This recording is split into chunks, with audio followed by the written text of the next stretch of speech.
For 4 decades, I constructed my empire by mastering timing, recognizing when to buy, sell, invest, and retreat.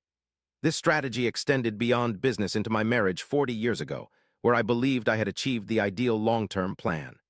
My name is Alaric Thorne, a name synonymous with commercial real estate if you're familiar.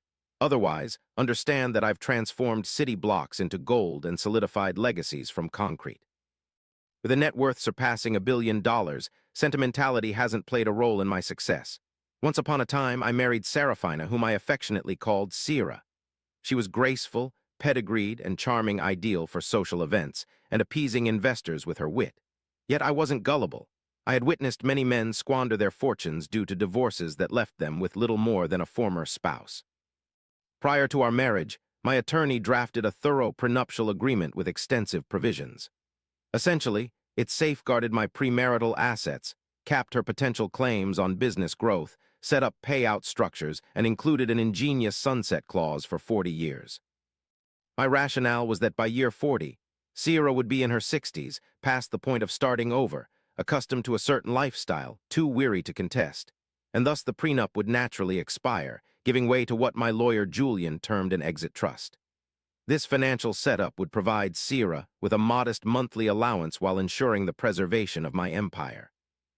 It was truly inspired, as I effectively secured 4 decades of luxury in exchange for keeping everything I had worked to build. I vividly recall the night I explained this to her when we were young, and she still regarded me as if I were the son. I remarked, "It's merely a formality," as I moved the document towards my lawyer. "By age 40, protection for both of us will be in place." Joking about it seemed harmless. She signed without dispute. I assumed it was a testament to her affection. Now, reflecting on those years, I question if it wasn't something else entirely. Time went by, I worked, accumulated, and expanded. Sierra fulfilled her role as the ideal corporate wife, hosting dinners, attending events, smiling for photos. Somewhere around year 15, our marriage transformed into a business partnership rather than a passionate one. By year 25, we were scarcely more than housemates in a mansion. By year 35, I stopped pretending. Her real name was Alara Vance. At the age of 28, she was brilliant, ambitious, everything Sierra had been before time dulled her sharpness. I encountered Alara at a property development conference. She was discussing urban renewal strategies, and I found myself enamored not just by her beauty, although she was stunning, but by her drive. She shared my hunger for achievement like I did. She recognized that emotion was detrimental to earnings, and I didn't conceal the relationship, not entirely.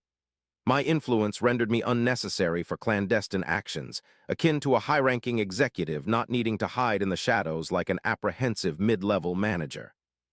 I would bring Alara to business gatherings, presenting her as my associate initially, then later my counselor, and eventually simply introducing her as Alara, allowing others to infer their own conclusions. Sierra was aware of it, indeed she was, yet she remained silent, refrained from causing a commotion. She continued to fulfill her duties as a devoted spouse in public functions while I constructed an alternate life, a warning sign that should have been apparent from the start. Our 40th anniversary coincided with a Saturday in October. A grand gala was scheduled.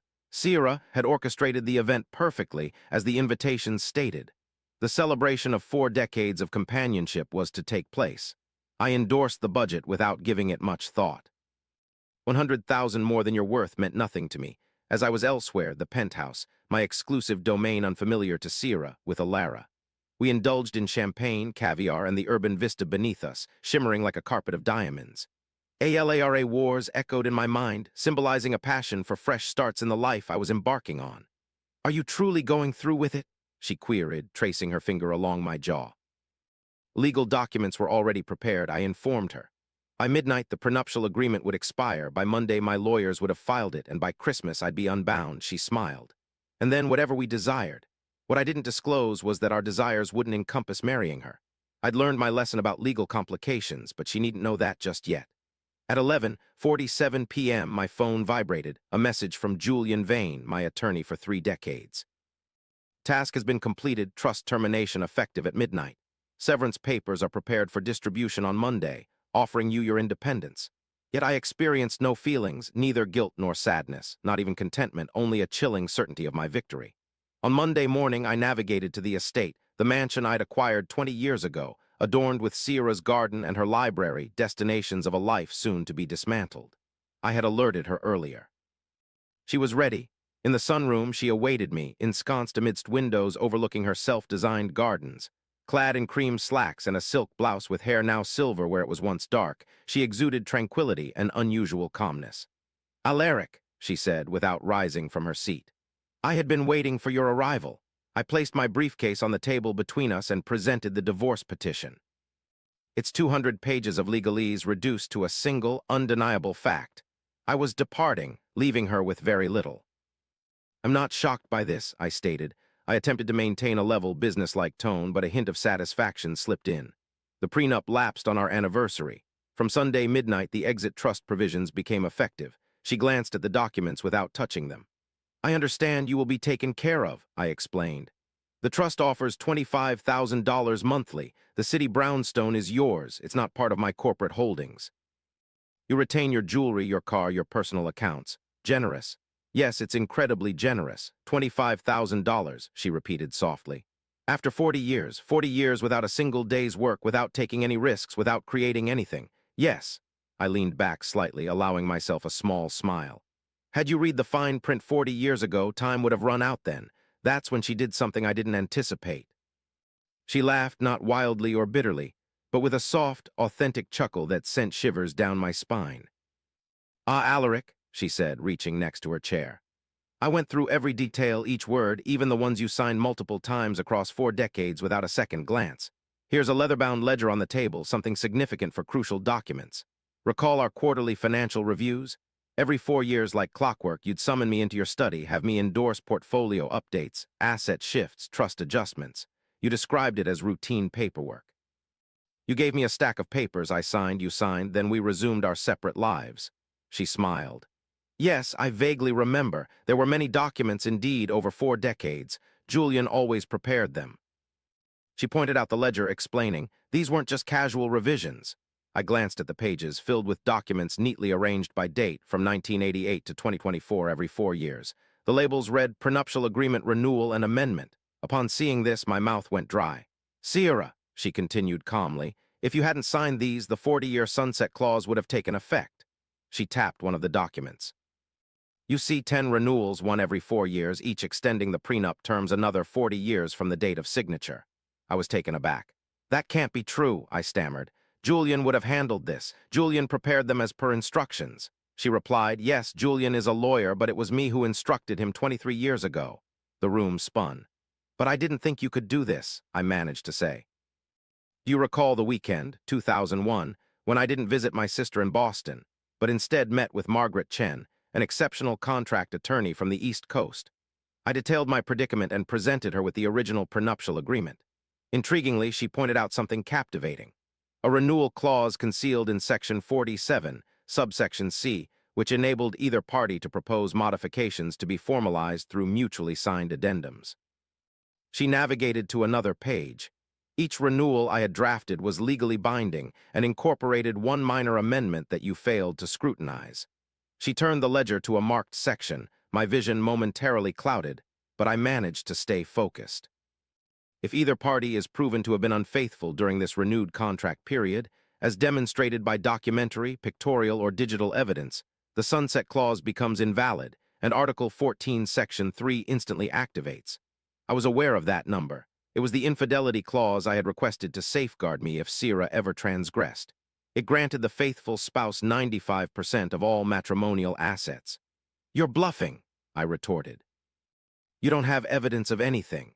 Sierra retrieved a tablet from beside her chair and placed it on the table, then tapped the screen, revealing snapshots of life, multiple ones, showing me with a woman at a hotel in 2006, a different woman in a different hotel in 2009, another in 2012, 2015, 2018. "You had affairs before Alara," she stated matter-of-factly. "You've kept them for 20 years, you just became careless about concealing them in the last 5. My hands were quivering. "How did you know? Private investigators aren't extravagantly priced. Alaric, not for $1 billion estate." She scrolled through more photos. "Hotel bills, credit card statements, texts I believed I had erased. I didn't need to catch you every time, I just needed enough to discern a pattern." I examined the dates on the documents. The 2004 renewal signed by both of us was dated 3 months after the first affair she had documented. "You were aware," I murmured. "You were aware and still allowed me to sign. I let you believe you were being shrewd," she countered. "Every 4 years, you'd summon me for routine administrative updates and sign away your empire. The 2016 renewal was my favorite. You signed it immediately after returning from that Miami trip with the consultant. Her perfume was on your collar. I could hardly breathe. 40 years, 10 renewals, each one executed following my infidelities. Each signature served as evidence that I acknowledged the deal was valid and enforceable. "This won't stand up," I asserted anxiously. "My lawyers will dismantle this." "Your lawyers," she retorted, "won't be your lawyers for long once they figure out you can't pay them." "I have $1 billion, Sierra. I can afford it," she interjected. Checking the time, she glanced at her watch. "As of 9 a.m. this morning, when the documents I filed on Friday were processed, you had $1 billion. From this moment, in accordance with Article 14, Section 3 of the prenuptial agreement, we renewed 10 times. 95% of all joint assets, including your shares in Thorn Development Corporation, the family estate, the investment portfolios and offshore accounts you believed I was unaware of, are now legally mine. Even those offshore accounts, it appears, you thought I didn't know about, I'm only keeping 5%, she concluded. That's still $50 million, Alaric, enough to maintain your lifestyle. You can retain the penthouse as it's under one of your individual LLCs, thus not classifying as marital property, and naturally you'll receive a monthly allowance, she said with a smile. 25,000 seems reasonable, doesn't it? It's quite generous, excessively so, she echoed my own phrases. Who is your lawyer? I asked angrily. I need names. I'll sue them for malpractice, fraud, and conspiracy. Julian Vane, she stated calmly. Oh, Julian has been my attorney for the past 10 years, Sierra replied. Well, our attorney, technically but primarily yours, you always paid his retainer through the corporate account, making it quite convenient. Every legal document he prepared for you was reviewed by me first. Any loopholes you thought you were using had already been closed, and any strategy we discussed with him, I learned about within hours. You seemed on the verge of vomiting, indicating an ethical dilemma, possible disbarment for Julian. However, she presented another document. Actually, no, she said. 10 years ago, Julian filed a disclosure with the Bar Association regarding his representation of both parties in the Thorn marriage under a joint representation agreement. You had signed it. She continued.